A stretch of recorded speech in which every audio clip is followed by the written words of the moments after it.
Hi, Iris. First of all, thank you for being here with us today and doing the interview. First, I would like to ask you for your consent to record the meeting for academic purposes only. Yep, I consent. Okay.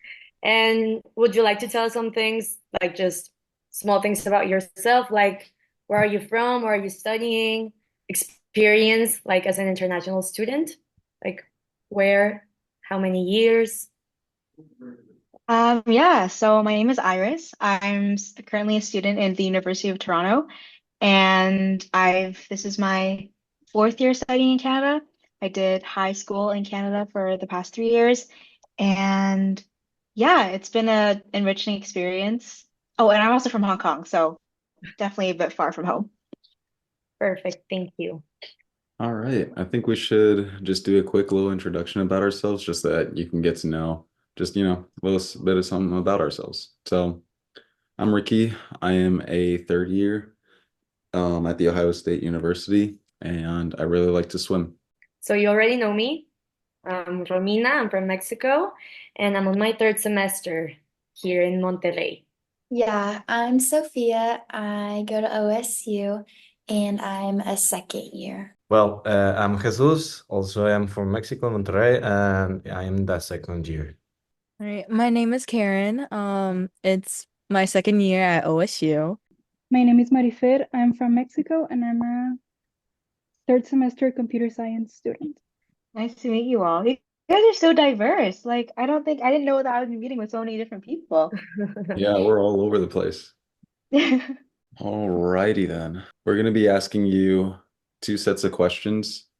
The first set deals with more of like teamwork dynamic questions, and then the second set of questions are more cultural conflicting questions.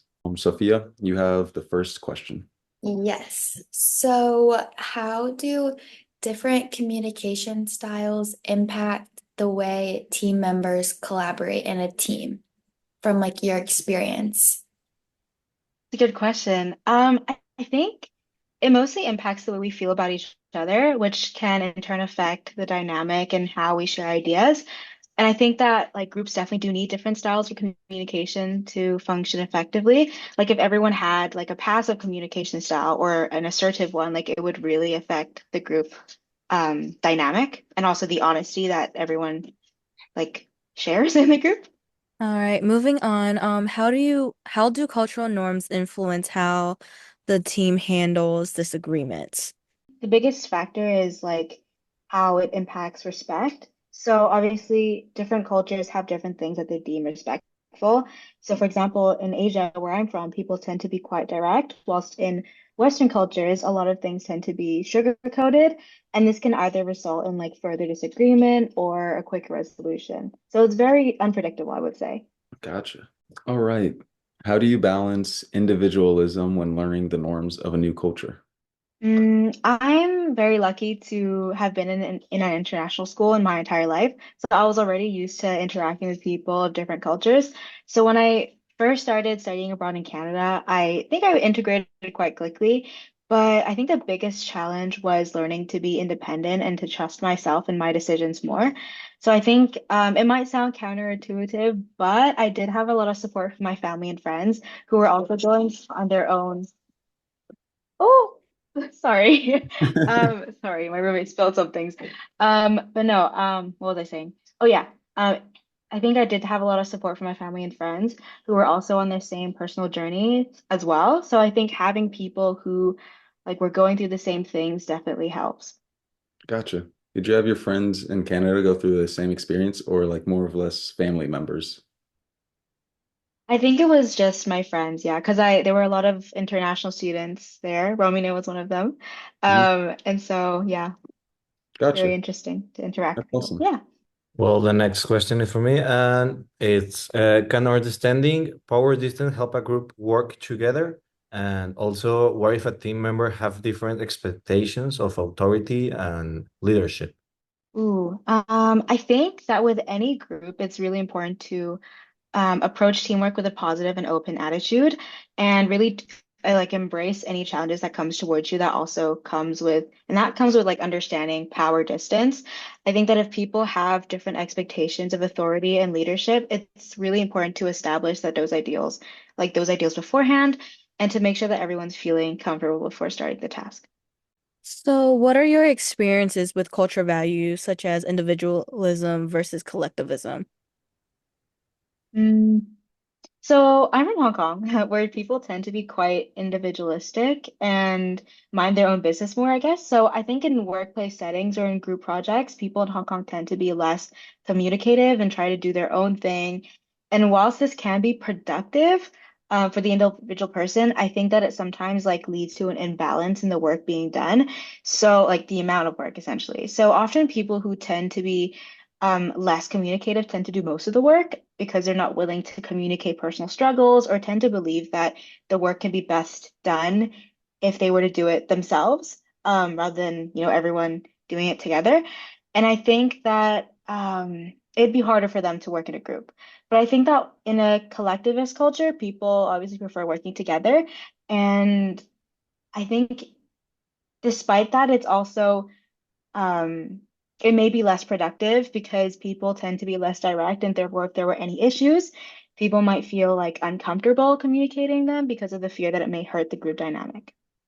Okay, so while working on a team with a lot of people from different cultural backgrounds, how do you deal with time management and deadlines, schedules, all of that? I think that's a really good question. And I think, like, honestly, I'm still trying to navigate that. Like, I'm a first year university student, I'm struggling. But I think that something that's really been helping me recently is just fixing my sleep schedule. I think that if I sleep early, I wake up early, and then I'll tend to be more productive throughout the day. So that really helps me. Respect for you. I've been trying to fix that since freshman year, and it still hasn't for me. Well, the next question is, what are challenging conflicts that you have experienced dealing with people that are direct versus indirect, and also as well as emotionally restrained and expressive? Good question. I think that personally, I prefer when people are more direct because like we have to get things done in a time crunch. It's better if everyone discusses their thoughts beforehand. So I find that the biggest conflicts or challenges for me is when people aren't honest beforehand, which can eventually like cause troubles for the group. And I think I really value like active communication. And I think if many people who are having struggles don't communicate that, it can also hurt the group dynamic. So I think the main thing that I have struggled to deal with, or just I think is just like honesty and people not wanting to reach out when they're having trouble. Okay, so what are a few things you wish people took away from your own culture? Good question. People I think that work culture in Hong Kong is very like individualistic is the best way to put it. I think people tend to be very productive and people tend to be really hard workers. And obviously there are people who are workaholics, which may not necessarily be good. But I do think that as a student, sometimes in working group projects, people tend to slack off, as I mentioned, and it's this whole thing about like the tragedy of the commons where people, like certain people in group projects tend to slack off and rely on other people. And I think that in Hong Kong, people are quite individualistic. So in that like culture, like relying on others isn't really a present factor. I think so people tend to be more responsible with their work and hold themselves accountable more. So I think that's something that I wish people took away. Relating to empathy, how has your definition of empathy changed over the years? Um, I think when I was younger, I thought that empathy was just a feeling. It's not something that you do. But I think now it's like a series of actions that are more consistent. It's not just one. But yeah, I think that's the main thing. Does the difference between cultures affect your social life and how? The main thing is just language and religion. I think about the language part I mentioned earlier about language barriers, and I think that sometimes um, it might hinder like communication, I guess. And I think that sometimes in regards to the religion aspect, I'm sometimes worried about overstepping religion. So I'm trying to maintain like a bigger, like more respect when it comes to like food restrictions and customs. And I'm trying to like educate myself a little more about everything. So I think that's the biggest thing, but it's not anything like negative. I think it's just, like everywhere you go, you're gonna have that. So Great. So these were all the questions we had prepared for you, but if there's something else that you would like to share with us regarding this topic or cultural differences.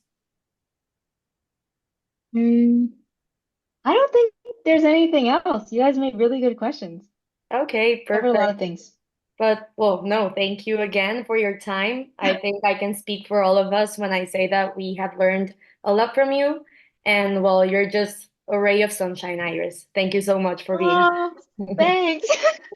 Thank you guys. Of I course. love this. This was Bye. really fun. Yeah. We're glad Thank you liked you. Okay, well, it. I will leave you guys now, but thank you for having me. All right. Thank Take care. you. Bye, Iris.